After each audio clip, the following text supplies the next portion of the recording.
तुम्हारा जन्मों से मैं थारी होली। अभी वो पहले से बहुत बेटर फील कर रहे हैं, लेकिन ताज्जुब की बात ये है कि जैसे ही पूजा के फूल उनके सर पे छुआए वैसे ही वो अच्छा महसूस करने लगे और वो कह रहे हैं कि वो दुर्गा से मिलना चाहते हैं। कहाँ है दुर्गा? इस लड़की का नाम मत लीजिए, आप अपना काम कीजिए। हमें ये बताइए, हम अनुराग से कब मिल सकते हैं? अब आप उनसे मिल सकते हैं। He is stable now. आओ अनंत, आइए पानी भाई।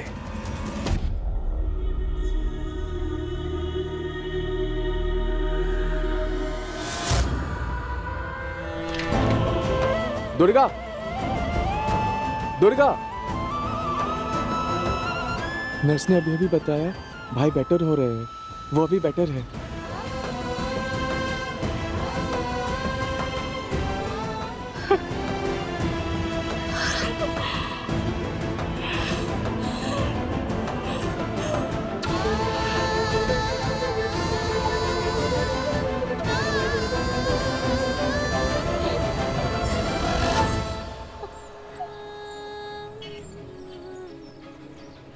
दुर्गा, तुम रो मत, भाई अब बेटर है ना? हाँ, हिम्मत रखो। हाँ, अच्छा एक बात बताओ, जा तो रही हो, पैसे है ना तुम्हारे पास?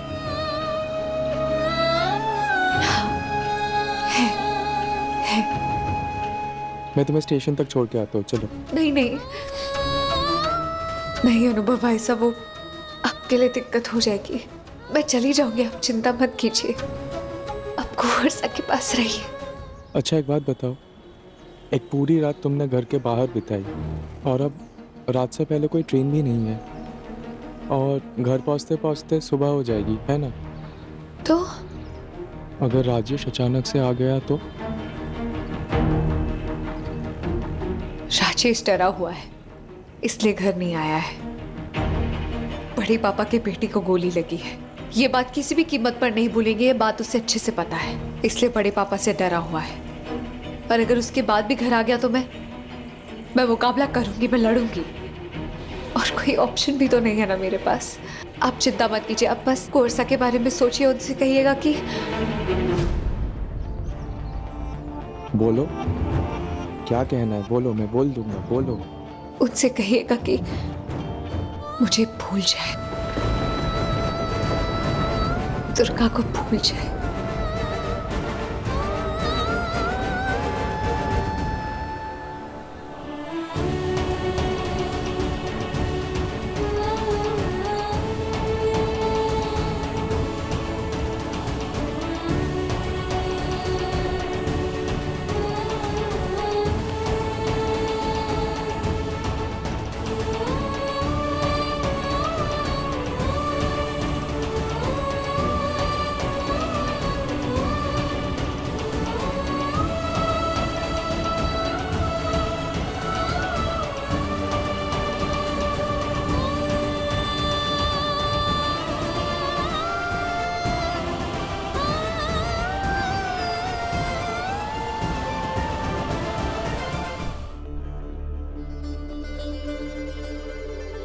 बड़े कुंवर साहब, एक मिनट मारे लाडले की नजर उतार लो।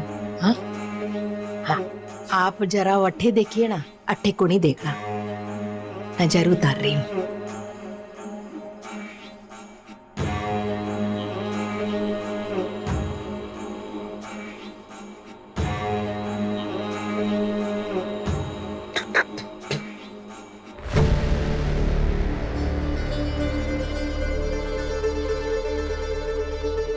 बड़े कुंवर साहब, कितनी नजर उतारी मैंने, अब बिल्कुल ठीक हो जाएंगे, थारे को किसी की नजर ना लगे। राग, कैसा महसूस कर रहे हो? अच्छा लग रहा है? जी।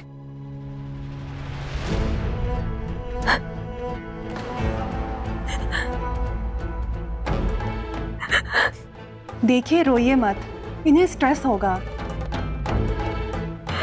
कहीं करूं, कुंवर सा छोटे थे, हमारी गोदी में खेलते थे, अब देखो ना, हमारे आंखों के सामने ही रहेंगे आप। आप बस ठीक होकर घर वापस आ जाइए। हाँ पानी भाई, हाँ। देखिए, आप लोग यहाँ ज्यादा देर नहीं रुक सकते। I will be back. जी।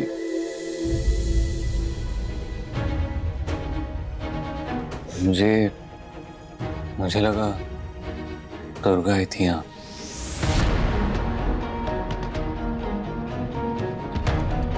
मुझे ऐसा महसूस हुआ कि मैंने उसकी आवाज सुनी। और नर्स ने भी बताया कि दुर्गा ने मेरे लिए पूजा के फूल भेजे थे। हाँ अनुराग, दुर्गा आई थी यहाँ राजेश के साथ। दरअसल राजेश ने एक्सीडेंटली इतनी बड़ी गलती जो की है,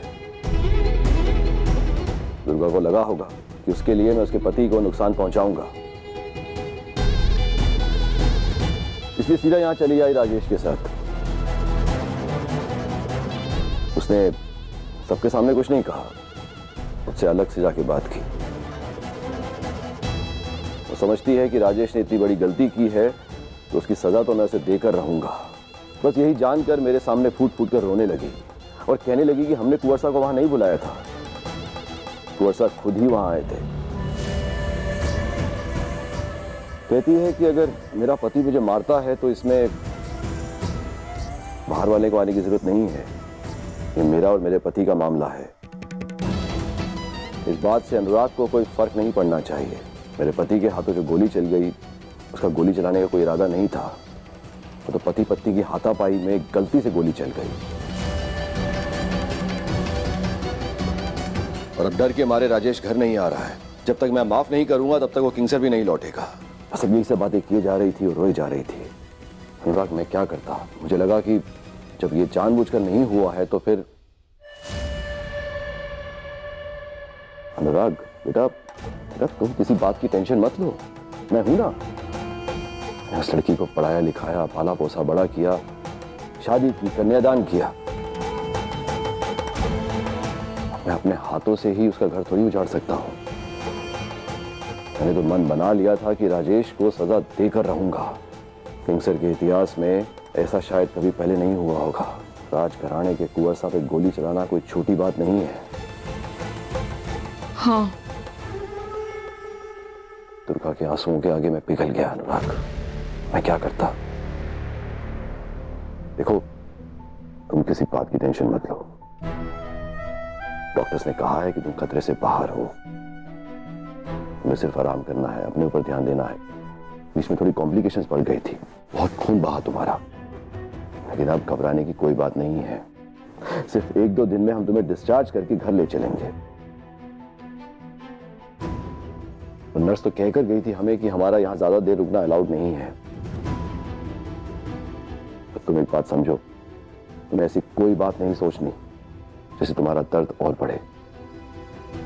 तुम्हारे आगे सुनहरा भविष्य है, उसके बारे में सोचो। अब तुम दिल्ली शिफ्ट हो गए हैं,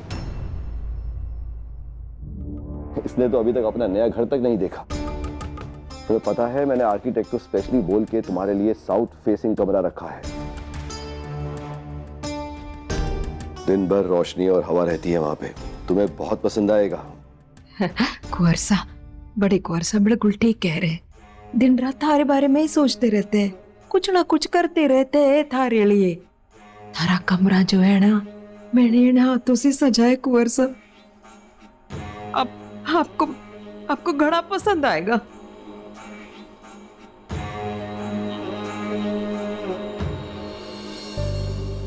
कैसा है हमारा चैंपियन? ठीक है? बाकी घर वाले थारा इंतजार कर रहे हैं हमारे नए घर पे। तो जल्दी से घर ठीक होके आ जा, तब तक हम पूजा को नहीं करेंगे। बस तो जल्दी से ठीक होके घर आ जा, उसके बाद सारे मिल के जश्न मनाएंगे, पार्टी शार्टी। तुम आराम करो। जैसे मैंने कहा, किसी बात की टेंशन मत लेना, हम हैं तुम्हारे साथ। हाँ हाँ, चले बड़े कुंवर साहब, हम आते हैं, ध्यान रखना। हाँ?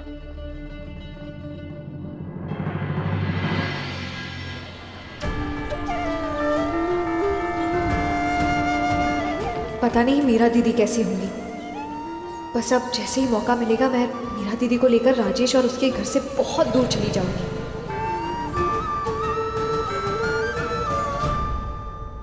अगर तुम लोग अपना नुकसान चाहते हो तो कोई बात कोनी, लेकिन अगर चाहते हो कि तुम्हारा काम राजघराने से चलता रहे तो ढूंढो उसे और बाहर निकालो। उसने मारे बेटे पर गोली चलाई है और ये कोई छोटी बात कोनी। उसे कहीं लगता है कि ऐसी हरकत के बाद मैं उसे बख्श दूंगा। जमीन खोदो, आसमान फाड़ो, कट्ठे से भी ढूंढ कर निकालो उसे, और एक बार मिल जावे तो बंद करके रखो उसे अपने अड्डे पे जब तक मैं वटे कोनी पहुंच जाता। समझे? जी हुकुम, पर हमको सच में मालूम कौन है राजेश कट्ठे भाग गया। ढूंढ के निकालो उसे, कई काम के लिए रखा है तुम सबको। जी हुकुम। हम अभी राजेश के घर जाते हैं और वट्ठे उसकी खबर लेते हैं। हम पर विश्वास रखिए हुकुम, आपने जैसा बताया हम वैसा ही करेंगे। आपके आने तक हम राजेश को अड्डे पर कैद करके रखेंगे। जैसे ही मिल जावे हमारे को खबर पहुंचाओ। जी जी हुकुम।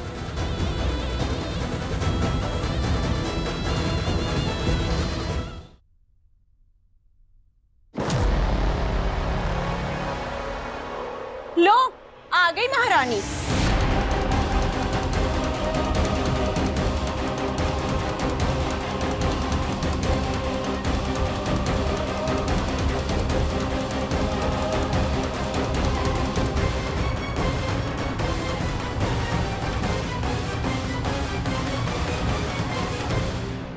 कहा था ना कि मनमानी कर रही है अपनी।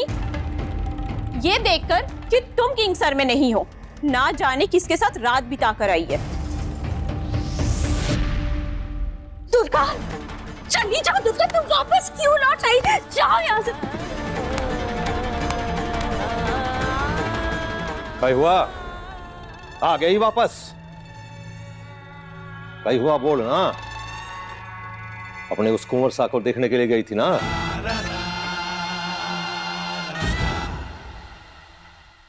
कैसा है वो? जिंदा है ना? कहीं बोला उसने? अरे चुप क्यों है, बोल। कहीं बोला था रे से? अरे भूल क्यों जाती है? वो राज घराने का बेटा है, कुंवर सा है वो, और तू सिर्फ एक शरणार्थी है जो उनके घर में पली बड़ी है। फिर भी बेशरम की तरह भिखारी बनके पहुंच गई वठे।